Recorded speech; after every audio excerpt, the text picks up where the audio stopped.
Dot, line, shape और size के बाद जो fifth most important element of design है वो है स्पेस। दोस्तों, स्पेस एक ऐसा एलिमेंट ऑफ डिज़ाइन है जिसको आम तौर पे बहुत इग्नोर किया जाता है, लेकिन ये आपको जान के हैरत होगी कि ये उतना ही ज़्यादा इम्पॉर्टेंट एलिमेंट है। डिज़ाइन के अंदर स्पेस की बहुत ही ज़्यादा एप्लीकेशन और अहमियत है।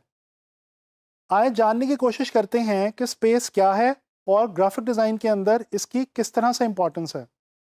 दोस्तों, अगर स्पेस को डिफ़ाइन किया जाए तो ऑब्जेक्ट्स के दरमियान, उनके इर्द गिर्द मौजूद जो ओपन या एम्प्टी एरियाज हुआ करते हैं वो स्पेस होती है। दोस्तों, स्पेस का बहुत ही गहरा ताल्लुक शेप्स के साथ है। जब शेप्स आपस में एक दूसरे के साथ प्लेस होती हैं या एक दूसरे के साथ कंपोज होती हैं तो बेसिकली स्पेस क्रिएट होती है।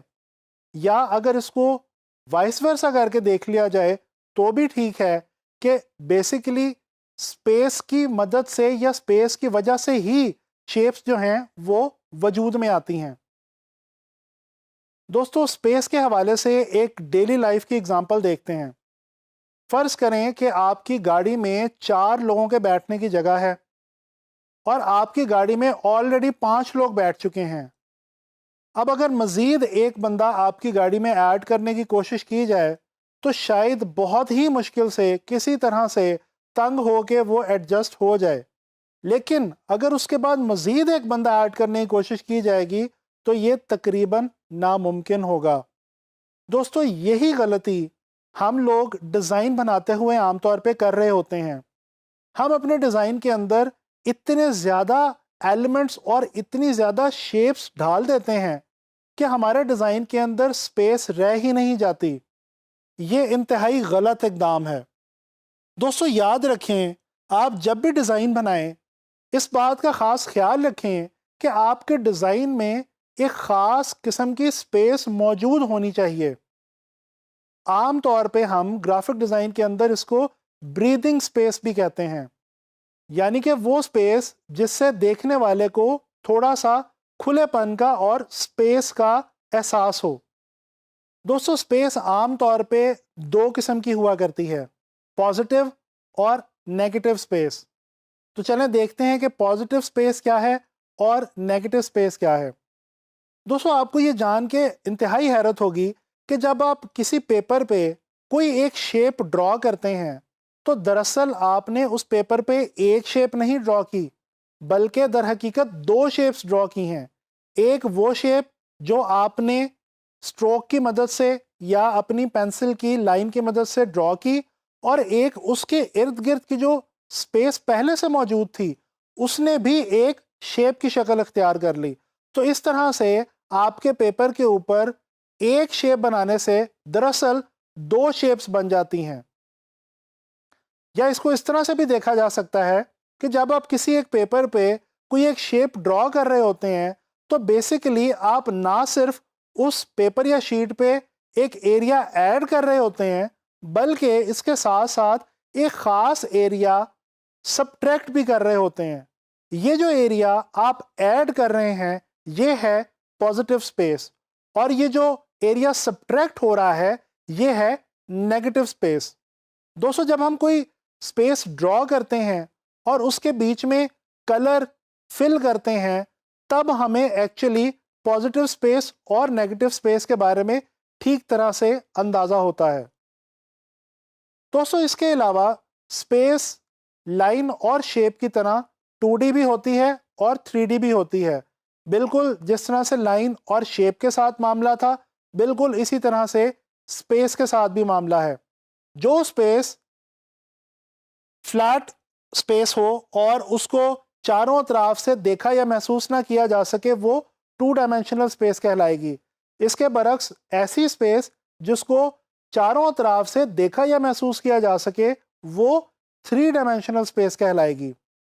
अच्छा, बाज़ औक़ात आपने कुछ ऐसे विजुअल्स इंटरनेट वगैरह पे देख रखे होंगे जिनके अंदर कोई ड्राइंग या पेंटिंग बनाई तो किसी फ्लैट सरफेस पे होती है, लेकिन देखने से वो 3D का तासुर देती है। दोस्तों, इसको इल्यूजन ऑफ 3D स्पेस कहा जाता है। ये एक ऐसी टेक्निक है जिसकी मदद से हम 2D सरफेस के ऊपर 3D की इल्यूजन क्रिएट करने की कोशिश करते हैं। आमतौर पे इसमें शेडिंग और पर्सपेक्टिव की टेक्निक्स यूज़ की जाती हैं, जिनकी मदद से एक 2D सरफेस को 3D स्पेस के अंदर कन्वर्ट कर दिया जाता है। दोस्तों, पिछले कुछ अरसे से डिज़ाइन और बिलखुसूस ग्राफिक डिज़ाइन के अंदर एक आर्ट एंड डिज़ाइन मूवमेंट बहुत ज़्यादा फॉलो की जा रही है, जिसको आम तौर पे मिनिमलिज्म के नाम से जाना जाता है। ये आर्ट एंड डिज़ाइन मूवमेंट इस वक्त पूरी दुनिया के अंदर ना सिर्फ मशहूर है, बल्कि पूरी दुनिया के आर्टिस्ट और डिज़ाइनर्स इसको अपने फनपारों में और अपने डिज़ाइंस के अंदर बहुत ज़्यादा यूज़ कर रहे हैं। मिनिमलिज्म है क्या? मिनिमलिज्म एक ऐसी मूवमेंट है, एक ऐसी तहरीक है जिसके अंदर आर्टिस्ट या डिज़ाइनर बहुत कम शेप्स को यूज़ करके अपनी बात, अपना एक्सप्रेशन या अपना फंक्शन बयान करने की कोशिश करते हैं। ग्राफिक डिज़ाइन के अंदर भी आजकल ये जो आर्ट मूवमेंट है, डिज़ाइन मूवमेंट है, ये बहुत ज़्यादा फेमस है और आप लोग इस मूवमेंट को फॉलो करते हुए बहुत खूबसूरत ग्राफिक डिज़ाइंस बना सकते हैं। दोस्तों, एंड में मैं आपको कुछ एग्जांपल्स की मदद से जो ग्राफिक डिज़ाइन के अंदर स्पेस की एप्लीकेशन या अफादियत है, उसको थोड़ा सा आपसे शेयर करने की कोशिश करूँगा।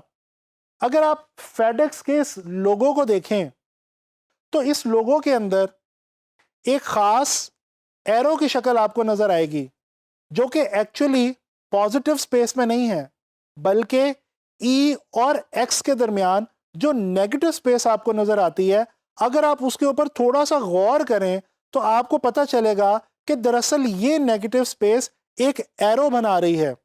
और इस लोगो के अंदर एरो जो है ये डायरेक्शन और डिलीवरी को शो करता है, जैसा कि हम सब जानते हैं कि फेडेक्स जो है वो एक कार्गो कंपनी है। इसी तरह से अगर हम इस मूवी पोस्टर की तरफ देखें, तो हमें बज़ाहिर तो इस पोस्टर के अंदर सिर्फ एक कैरेक्टर नज़र आता है, लेकिन जब आप गौर से देखेंगे तो आपको एक्चुअली इस पोस्टर के अंदर दो कैरेक्टर्स नज़र आएंगे। एक कैरेक्टर तो वो है जो पॉजिटिव स्पेस के अंदर फिल करके क्रिएट किया गया है और बहुत ही साफ जाहिर है, जबकि दूसरा कैरेक्टर वो है जो कि नेगेटिव स्पेस में मौजूद है और ये भी इसी मूवी का एक बहुत इंपॉर्टेंट कैरेक्टर है।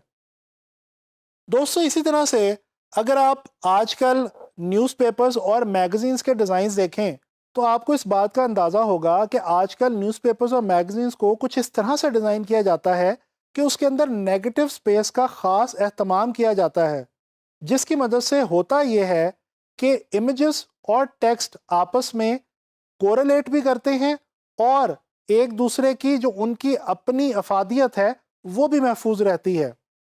इसी तरह से वेबसाइट्स भी आजकल कुछ इस किस्म की डिज़ाइन की जा रही हैं कि नेगेटिव स्पेस का उनके अंदर काफ़ी ख़ास ख्याल रखा जाता है और नेगेटिव और पॉजिटिव स्पेस को बहुत ही बैलेंस्ड अंदाज में इस्तेमाल करते हुए इमेजेस और टेक्स्ट वगैरह को बहुत अच्छे तरीके से यूज़ किया जाता है, ताकि देखने वाले को एक अच्छे डिज़ाइन का एहसास हो। दोस्तों, इन तमाम एग्जांपल्स की मदद से हमें इस बात का अंदाज़ा होता है कि ग्राफिक डिज़ाइन के अंदर स्पेस जो है ये एक बहुत ही इंपॉर्टेंट एलिमेंट है और पॉजिटिव और नेगेटिव स्पेस को अच्छे तरीके से इस्तेमाल करके ही हम अच्छे डिज़ाइंस बना सकते हैं।